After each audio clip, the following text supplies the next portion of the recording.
It's the podcast of members, by members, for members. UPMA Today starts now. Welcome to the premiere episode of UPMA Today, a podcast of members, by members, and for members of United Postmasters and Managers of America.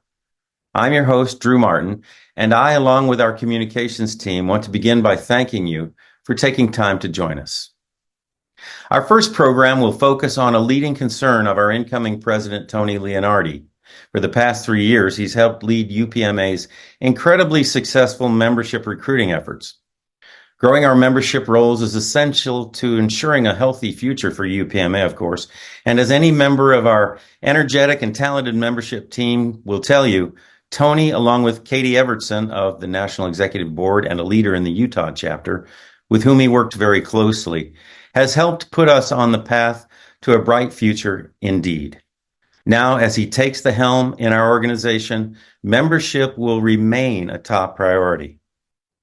And taking his place, leading our membership efforts, is Earl Husbands, one of the top recruiters in the nation, and he is my guest today. Welcome, Earl, and congratulations on being named Membership Director for UPMA. Thank you very much, Drew. I'm happy to be here. Appreciate it. Thank you. Well, Earl, for those of our audience who may not know you, can you tell us a little about yourself, your postal career, how you got going, how you got involved in UPMA? Sure. Yeah. So I started my postal career in 1994 at the age of 19 years old as a city letter carrier. I did that for about 20 years before I got an opportunity to start getting into management. Fast forward to how I got into UPMA. I met Edmund Carley at a Postmasters Essentials training, and I signed up immediately when I heard his name. And a little backstory to that is I was really never a big fan of the unions. When I got into management, I didn't join any management association. But it was a personal friend of mine who had a situation going on where she found herself in the topic of some unfair trouble she was in. And she told me the story how she reached out to Edmund Carley, heard about him, and how he was there for her and he helped her. And I really liked the story because that's a personal friend of mine. So when I heard his name in Postmasters Essentials and he came in, I signed up. I said, hey, I'm signing up, heard about you. I encouraged everybody in the classroom to sign up. So I really wasn't active though, right? So I got recruited, but I wasn't really engaged or, active in it. A couple of years later, I found myself in that same hot seat, right? Unfamiliar with it. Like a lot of our members are facing today, a lot of pressures to deliver the mail and all these unreal expectations. And I was kind of collapsing, right? And I found myself now finally for the first time in my career in some trouble. So I reached out to Edmund. And after that first conversation, I felt a tremendous weight off my shoulder. I mean, I could breathe again. He just told me that they'll be there for me. He checked into it. I'm a member of good standing. He asked me to send him an email of what happened and kind of like make my case. And I did that. So when I think it was express mail failure, it wasn't really a failure. When he saw the email, he called me back and he said, wow, you're pretty detailed, huh? And for those who know me or don't know me, I can kind of be over explaining things. But he said, yeah, he goes, hey, look, how would you like to be a chapter member rep for UPMA? And I said, what is that? He explained to me what it was. I said, sure, I'll try it. So I went down to St. Louis and participated in that, and the rest is history, man. I've been moving full force ever since. Well, I mean, there's been a lot of history too in such a short time. You've worn a lot of hats already at the chapter level. You're the president in Illinois. Yeah. Once that opportunity fell, in itself as well. Obviously, Edmund left from Illinois chapter president and became the national chapter president. So I left a little void in Illinois. I didn't know if I was ready for the challenge, to be honest with you. I really didn't. But I know he'll be there to support me and other people in the chapter. So we jumped into that. And then it's been led to, really, jumped into it and led to a lot of good, success with it. So, yeah, we've been taking off and the opportunity presented itself. Well, now you've got a great new job. And you've already proven yourself in membership. But But UPMA has made great strides across the board in increasing our roles lately. And you've been a major player, as I say, in that success story. What's been your strategy while you're out recruiting? And then as director, will you be implementing similar tactics on a larger scale? Yeah, so it's my strategy. The first thing I really try to do is make sure what I found out was a lot of people were not really familiar with UPMA, at least in Illinois, because we are been around for several years, two organizations. But when the merger came in, the branding is new, 8 years old, so a lot of people weren't as familiar with it. So what I do is send out a lot of seed letters. I've sent it out, so I have some targeted offices or targeted members that I'm trying to recruit, and I let those kind of settle in. Then I follow up with phone calls. Now, the purpose of the seed letters is not always for them to read it all, because I found a lot of people, when I do follow up with them, haven't really read it all. They have it on their desk, but it makes the call a little warmer. At least they know what UPMA, they saw that, and then now they're familiar with the name, at least in the logo. And I start off by asking them, hey, did you receive it yet in the mail? And generally they received it. And I asked them, have they ever heard of UPMA before?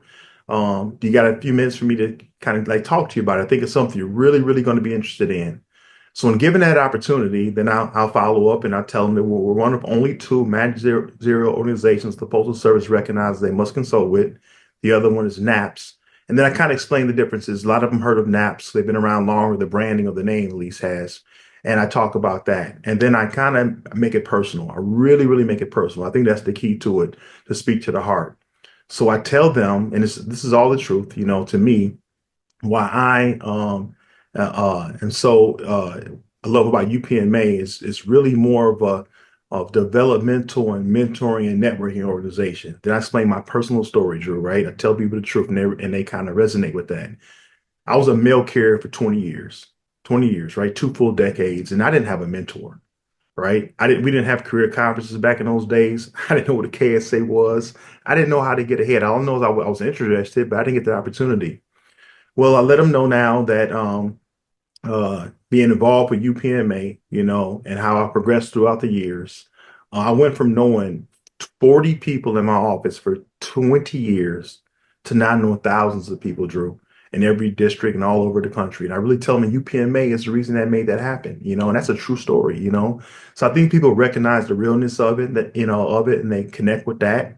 And tell them, hey, membership is free for a year. I would love for you to get you signed up as a member, take advantage of it, start getting the benefits of UPMA, start getting our newsletters, right? Start getting the chapter newsletters, start getting invites to Zoom meetings we have, our conventions, national chapter, three-digit meetings, all things we do.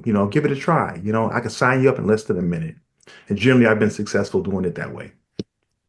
And then a So, little nameplate to surprise them with, right? You yeah. like that to be a surprise, don't you? Yeah, definitely. So that's something to answer your second part of your question is one thing we want to do at the national level, right? I want to at least make sure the seed letters are sent out, right? So this will be my full-time job. I want to send out seed letters, target different potential members, and then work with the chapter presidents, the membership coordinators, membership team on follow through with those letters sent out. Well, in light of the tremendous success that the whole membership team has had nationwide, and particularly of our leading recruiters in the country, yourself, Dominic Spadera of my own chapter in North Carolina, Scott Christensen of the Washington chapter. Each of you has surpassed 300 new members signed up in the last 12 months alone. And those are remarkable numbers. A tough act to follow, to say the least.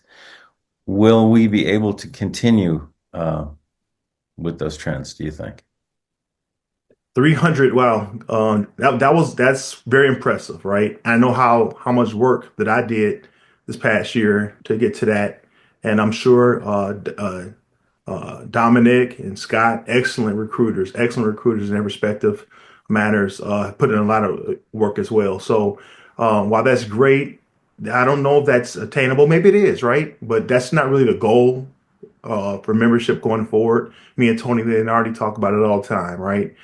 We rather have four people getting 125 members apiece than one person getting 100, right?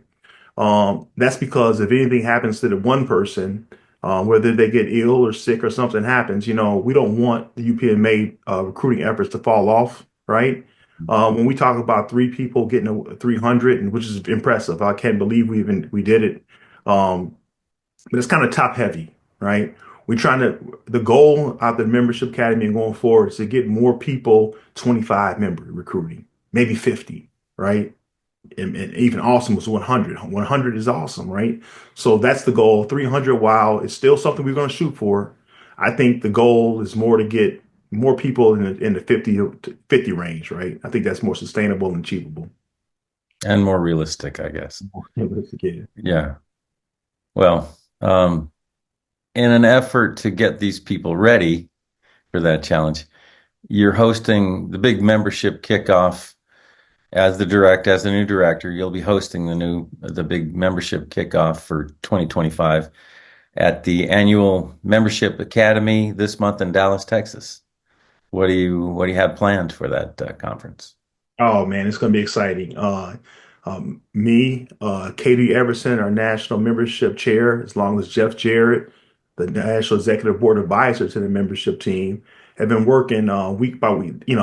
Once a week. We've been meeting, sometimes twice a week, preparing for this. So we got a lot of a big, robust training established in Dallas. We're going to start off with obviously we're going to focus on recruiting new members, but also not just recruiting and engaging and developing them. We got some breakout sessions, right? That I'm looking forward to.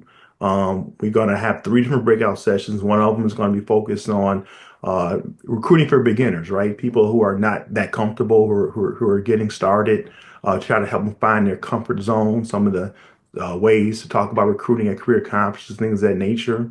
Then we're going to have a couple more advanced classes, one by Scott Christensen, right, and Jeff Jarrett together.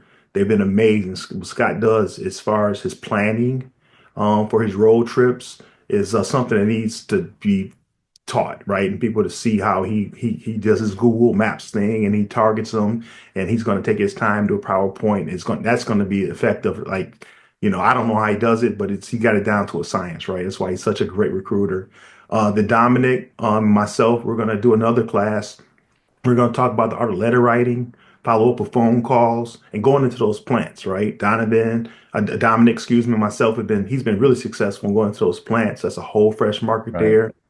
We're looking at that. Then we're also going to talk about membership goals for the year, some of the contests that we have. We're going to have obviously awards and recognition. It's going to be a lot of information. Tony's going to open it up. You guys know how Tony is, how he's more passionate about membership than anybody I've ever met. Yeah. So it's going to be a place to be, man. So we got a lot in Yeah. store.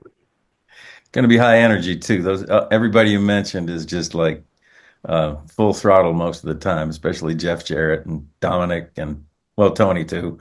But yeah, what counts is you can take that energy and apply it and end up with some results. In this case, new numbers for our roles, because the more members we have, the more we can help people, the more we can. Well, let's face it, on Capitol Hill, they pay more attention if you're a bigger group. And the same thing at LaFont Plaza. Yep, So more people makes more impact. definitely So, facts. Yep, stronger as a whole. well, I have to say, I've heard you talk often about another very, a very critically important aspect of membership recruiting, and that is the part that comes after people sign up with us, and that's retention. Um, what are your thoughts on our responsibilities to those who bring in? Is it up to us to make them feel comfortable and included? What do you think, Earl? Is it up to us to get them involved? Yeah, absolutely. And great point. Great question. That's the second part of it, of the whole code red thing that Tony came up and we talked about, and it's gonna be part of the membership academy is the engagement part, right? So what we have to do is keep them engaged. Yeah, we sign them up. Membership is free for a year. We want to engage them and retain them. So one thing we're going to do at the national office of the gate is it's going to be a lot of follow up. So new members who get signed up, as I'm seeing the report, there's going to be different mailings going out, welcome them. There's going to be a lot of times I'm going to try my best to make personal phone calls to them. Welcome to the UPMA family. So it's not that we just recruited them and that's it. We're going to, follow up with them with that. And that's where the nameplates come in, right? And I personally like them being surprises when they get that in the mail. That's something that's neat. Everybody likes that on their desk. But so many other things than that. I'm really trying to encourage some creativity in the chapters. One things that we were doing in Illinois is David Clark and myself, we hosted something called the Benefits of UPMA Membership Zoom call, monthly Zoom call. Want to try to roll it out nationally. It was like the last Thursday of the month. We may change it up, but we had a different topic every time to engage people to get them coming in. So maybe a different training topic. Maybe it was KSAs and how to do the KSAs, or maybe just whatever topic it may be. We're going to have that and have that featured out. Go with email blast, text messaging, and get people on there so we can talk about some things. And we're going to record these. Another thing too, besides that, with that is we really want to, like I said, creativity. One thing I like, I talk to different people all the time, and I can see what works in their chapters. Carla Bickerstaff, president out of Arkansas. We were talking one time, and she does this thing called UPMA. It's like a UPMA picnic in the summertime, where they do it, and the members come out and bring their family and their kids to it, and they do bean bag or sack hops and things of that nature to make it fun and engage. Because that's really, to me, engaging is really the biggest value for me personally is the networking, is the other members of UPMA. In Illinois, we're doing in January these post-peak season bowling bashes all over the state of Illinois. People come out, something, these are inexpensive things, right, Drew? Come out and do some Yeah. bowling.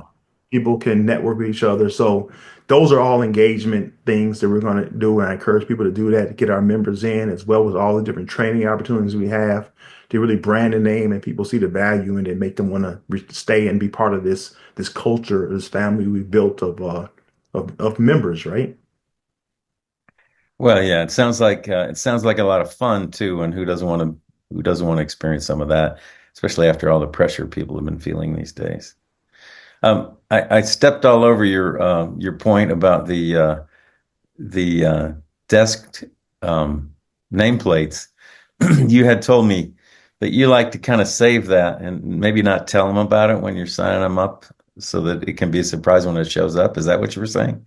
Well, that's what I do. I mean, Yeah. everybody, it's fine. I mean, everybody has a different style. Whatever. It's really I about like the idea. I think it's a great idea. I do. I A like little that. bonus for signing up. Sign them up. We didn't mention it at all. Talk to them about free for a year, give us a try, and they get that in the mail, and they're so nice. Or, what I mean? They come in the mail Yeah. and like, wow, it just value. So, some people talk about when they sign them up. Me personally, I like to make a surprise, but you know, teach your own. As long as we get Yeah. them, engage them, and develop them, that's all I'm concerned about. Well, that's what I that's what I think is one of the best things about this conference is that we bring our really talented and, as you said, creative people from the team together, and each person that's attending gets to hear from several different folks about their styles and their own success stories. Sounds to me like that's what you're going to highlight this time too, and it's invaluable. You see other people that approach it a little bit differently. This guy over here has a different plan of attack, so to speak, a different style for recruiting than this gal over here, and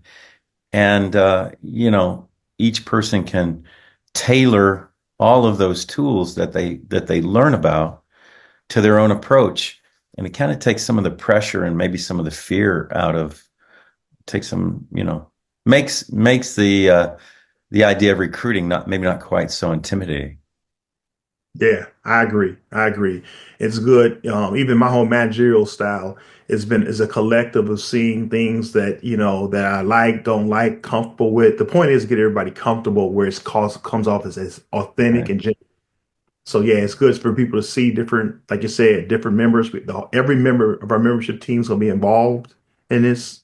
So we'll see what works for strategies. Some of the strategies work for people that don't work for others, but Mhm. just try to connect with something that you're comfortable with, so it can become your own. So when it comes out, it's authentic. Yep. So, how many people do you expect to show up? Do you have any idea yet? For the Membership Academy, Yeah, 200, 2 to 300. That's the goal. I think so. I think we'll good. get that. And people, their registrations are coming in now. So, yep, that's what I We'll think have a we'll. regular army out there trying to recruit everybody. Mhm. And if we can do 50 apiece, man, that's going to be quite a year. Right, man. And I think it's going to be even better. Last year we did really good. We achieved our goal before the national convention, I believe it was, and not shortly after. But it's just so much opportunity. Like me and Tony talk like every day, right? Um, the career awareness conferences is a tremendous opportunity. It's the biggest opportunity we have because we have all these. You should be able to get in one day in a career awareness conference what you can mostly get in 2 or 3 months of recruiting because you have everybody there at that one time. So we've watched a lot of them last year. What went good, what went wrong. We're going to tweak, improve. Katie is we talk all the time, and she brought up a point to me that I didn't recognize that sometimes there's certain tools were missing, like a closer. So if there's somebody at a careers conference that we really need that, Tony's gonna give travel orders from our members to have that support you need to have a member there who's comfortable, right, in closing the deal. So we're gonna do that. So the point I'm making is that we've seen opportunities for improvement, and we're gonna maximize every career conference that we have this year and improve it going forward and forward and forward. So the future's bright, Well, man. it's exciting. I can't wait to see you there. And I would encourage everyone who is doing this, whether you've participated in one of these conferences in the past or not, to consider signing up. You know, talk to your chapter officers or president and um, whoever it is in your chapter that makes those sorts of decisions. It might be the whole board, but try to get over to Dallas if at all possible. If you're interested in helping out or getting involved in a new way, this is something that's uh, I think a lot of the people who have been successful didn't expect that would be something that really was something they'd be good at or enjoy, and found out that they in fact were some of the best at signing new members up. So I encourage everybody to contact you and get involved and join you in Dallas. Thank you. Thank you. Yep. You're taking on the leadership director role at an amazing time in history, Earl, both for our nation and for our organization. And of course, the challenges are great, but so is the potential for positive change. Um, it's pretty exciting, huh? Yeah, very exciting. And I'm very honored to be the first UPMA national director. This is a new position that President Tony Leonardi has envisioned when he wanted to come in there. What it allows me to do is make this a full-time job, right? What we did with recruitment was good. Proud of it. Very proud of the record we did. But I was always torn between, obviously my Form 50 job. I got to do that first and foremost. That's what Right. pays the bills, right? So instead of doing a lot of this stuff like after hours, which I put a lot of time after hours and the weekends, this is able to be my full-time focus, which is so exciting, right? To be able to not only recruit, but engage, develop, and support our chapter membership leaders, chapter presidents. So it's a full-time job, and I'm looking forward to getting started in the role and seeing what we can do. And this is all I got to worry about 24/7 is our UPMA membership. Yeah, very exciting times. You're correct. Well, I'm really thrilled for you that you're going to get to focus on it, and I think it's going to pay off for UPMA across the board that you're there. So, you know, really thrilled that you're our guy. You're our new director. Membership has always been important to Tony Leonardi, and I mean he's clearly been involved in it since I met him way back in the past, and he's been right at the front of it the last few years when we've made such great progress. I see you continuing that in a big way, and I want to thank you again for joining us. And like I say, I'm very anxious to see what you and your team can do for UPMA in the coming months and beyond. Thank you. Thank you. Hey, I just want to add, Drew, let you know that, hey, what you're doing, this UPMA Today thing, I think it's podcast is awesome. This is another, when I'm talking about engagement, right? Engagement and development, which is another part of the membership academy. We recruit, we talked about engaging, but we're all going to be developing our members. But this right here in itself, this is going to, I'm sure you're going to have many guests from UPMA from all over the country, right? This That's is the plan. Yep, Yep. get people engaged to come in and check it out. You're interviewing different people. This is awesome, man. I want to thank you for it. You're doing a fine job, man, and we'll be very supportive of it, man. So thank you for having me today. I really appreciate it. Well, thanks again, Earl. See you soon. And once again, I would like to say to every one of our viewers, thank you for your time and for your interest in our organization. Please let us know if you found value in this program and leave a comment if you like. What kinds of topics would you like to see us exploring and reporting on in future episodes? Until next time, I'm Drew Martin, and this has been UPMA Today.